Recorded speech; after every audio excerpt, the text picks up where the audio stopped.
आगे बढ़ते हुए बात करें, असिस्टेंट कमिश्नर वाहगा हाफिज ईशान ने कब्जा माफिया के खिलाफ बड़ी कार्रवाई करते हुए मोमिनपुरा के इलाके से कब्जा माफिया के चुंगत से एक केनाल की अराजी खाली करवा ली है और मौके पर ही जमीन उसके असल मालिक के हवाले कर दी है। इस हवाले से मजीद तफसीलात जानेंगे नुमाइंदा लाहौर नईम अंसारी से। नहीं बताइएगा।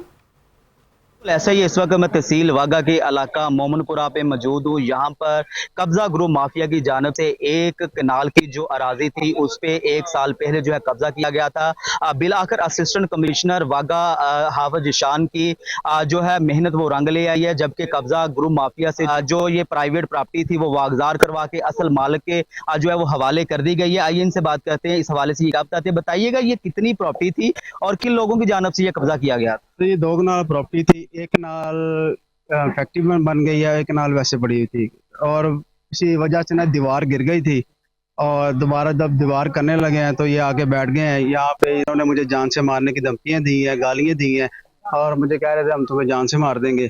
तो असिस्टेंट कमिश्नर जो वागा और एसडीओ पैरा और सीएम मरियम नवाज साहिबा, मैं इनका शुक्रगुजार हूँ कि उन्होंने मेरी प्रॉपर्टी कागजात करा के मुझे मेरे हवाले की है। बिल्कुल जी, यहाँ पर बात करता चलूँ तो सीएम पंजाब मरियम नवाज शरीफ की ये जीरो टॉलरेंस पॉलिसी है। सरकारी प्रॉपर्टी हो या प्राइवेट प्रॉपर्टी हो, किसी सूरत भी जो कब्जा ग्रुप माफिया है उनको कब्जा करने की हरगिज इजाजत नहीं दी जाएगी है। जबकि उनकी जानब से जो कब्जा ग्रुप माफिया था उनके ऊपर कार्रवाई करके इस जगह को वागजार करवा के असल मालिक के जो है वो हवाला कर दी गई है। जी।